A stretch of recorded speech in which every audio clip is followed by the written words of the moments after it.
So we all know what happened with Rocksteady in the last handful of years. They released a game which just plowed into the ground catastrophically, but also quite entertainingly as well. And, you know, after Kill the Justice League released, there was this moment where everybody kind of knew what the deal was. The reviews were really bad. Previews were even really, really bad, which is never a good thing. Like January 10th, January 9th, 2024, this preview was quite negative. Like, people did not like it. IGN didn't like it. Nobody liked it. Nobody liked it. I left the preview event less optimistic than when I came in. And typically what happens at these previews is that the game, like, previews up here and then the final version is here.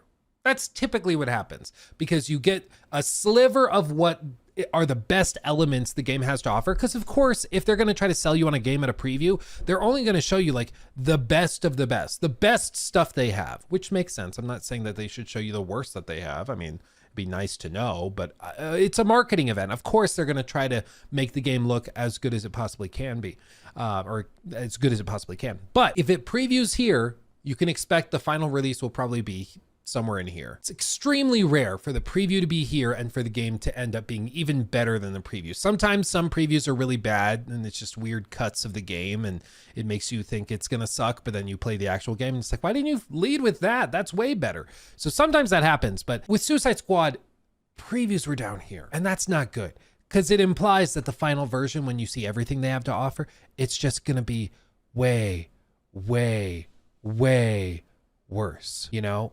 And so the game was screwed from the start. And once it finally launched, it was clear that this was just a train wreck and a disaster. So immediately, allegedly, the reporting says that Warner Brothers was not thrilled with it. They started restructuring the team a bit. So some of the people stayed on to work on the seasonal content updates that would come out throughout the rest of 2024. But other members of the team went off to work on a pitch for a new game and to help with a director's cut for Hogwarts Legacy, which we've still yet to see. That's coming at some point, probably this year, frankly. But they like, the future of Rocksteady was really unclear, very, very unclear. A lot of people expected maybe they're just going to get shut down.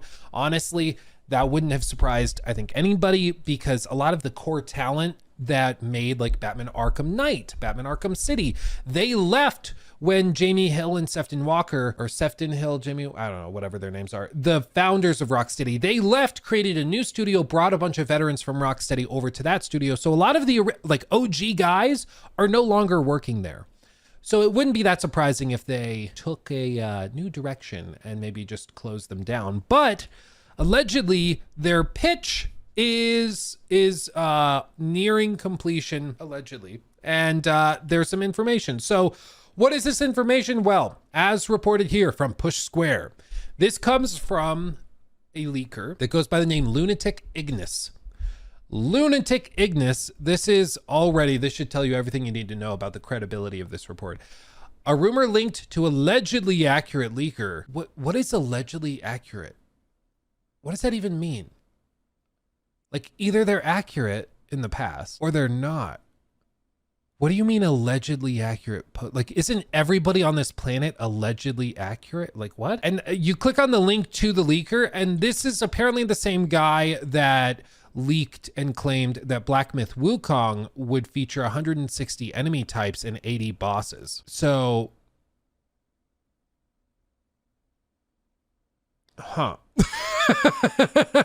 I'm allegedly correct about my suspicions. So take this with a bucket of salt, okay? I also don't know why it would be that somebody found out about the game science, like development stuff, the inner workings of Black Myth Wukong, and then would also know about Rocksteady's next game. Maybe this is somebody within the PlayStation 5 marketing pipeline or something, because they claim to have knowledge of Black Myth, which also allegedly has different like deals with PlayStation for exclusivity, even though that's been disputed and it's not clear what the truth is, why it's not on Xbox. But some like some of the devs have said it's because they can't get it running on Series S, but then other people have said that there's an exclusivity contract. So who knows what the deal is. But anyway, a rumor linked to allegedly accurate leaker Lunatic Ignis has started spreading. It follows a report from Bloomberg's Jason Schreier that developer Rocksteady is looking to return to the world of single-player Batman. Word on these lawless, unverified streets. See, I like had a PTSD flashback when I saw lawless as a word. I was like, oh God, she's back. But I think we're okay. Unverified Streets suggests that this next effort would be based on the incredibly awesome, decidedly darker Batman Beyond, adapting its narrative, but not the animated series' distinctive art style. Okay, so this report is coming from also Push Square, but they have it linked off of the Bloomberg report. So they linked to this one, and this is the one that was posted. Oh my God. Hold on, let me pull up the archive version. Please hold. This is the report that was posted on February 7th. And in this report, we went through it, but basically, if we scroll down, they outline like the Wonder Woman problems, Warner Brothers Montreal, Avalanche, and then Rocksteady. And in this article, they say that they are looking to return to Batman for single player game. But according to people familiar with the timeline, the new project is years away from landing. So who knows whether, that actually ever sees the light of day, at all. But going back to the core thing, it says it's believed Rocksteady was roped in to work on Hogwarts Legacy after work ceased on Suicide Squad. Outside of repeated rounds of layoffs, we haven't heard word from the developer's activities in recent months. Truly conspiratorial Gothamites will recall speculation that Warner Brothers Montreal, another subsidiary of Warner Brothers Games, was rumored to be working on something similar, potentially Batman Beyond game that was ultimately canceled, with the team moving on to develop Gotham Knights. Could those idle assets be repurposed, rising out of the slaughter swamp like a vengeful Solomon Grundy? I'm thinking this article was written with like ChatGPT or Grok and told to like tie in as many campy references as possible to Batman. Cause like some of these are really weird. Like I'm sorry. Some of these turns of phrase are a little clunky and a little robotic. But all of this basically is just to say that one guy who alleged some stuff about Black Myth Wukong is now saying that they're working on a Batman Beyond game. And this is backed up sort of by what Jason Schreier has previously reported, which is that they're working on something single player related to Batman that's going to come years in the future. But again, there's not much more to work with than that.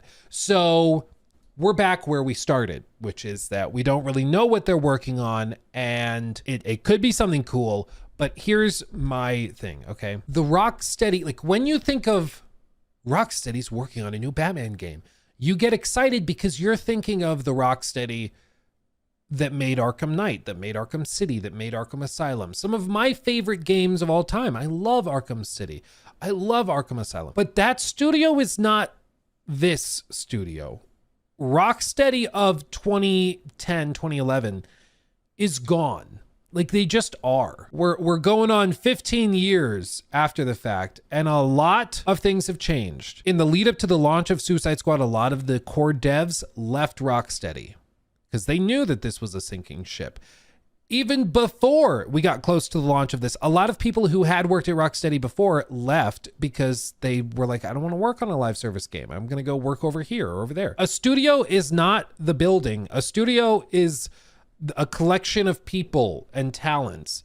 It is only as good as those people. And if the people that are left are more inexperienced, that they thought Suicide Squad was a good idea, they made some of those writing choices and gameplay choices, I don't have a lot of confidence in their ability to put out an awesome Batman game. Okay, maybe they do surprise us. Maybe they nail it and absolutely kill it. Maybe, but I think that would be very, very surprising, frankly. And one of the unfortunate realities also is that Warner Brothers in the past has a bit of a history. When they start to underperform, they grow desperate and then they start flailing around like a beached whale.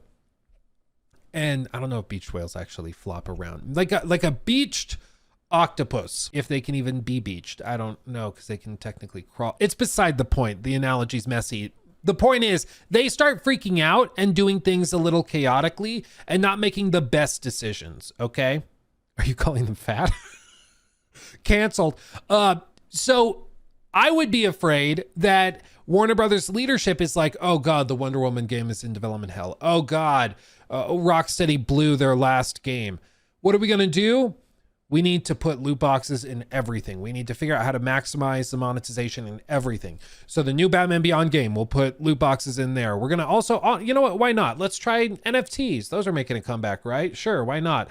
And they're just going to go crazy. That would be my fear, because the leadership at Warner Brothers, they're, there's a technical business term for it. We learned about it in college. So forgive the obtuse definition, but the term is they're dumb and stupid and they make really dumb decisions consistently.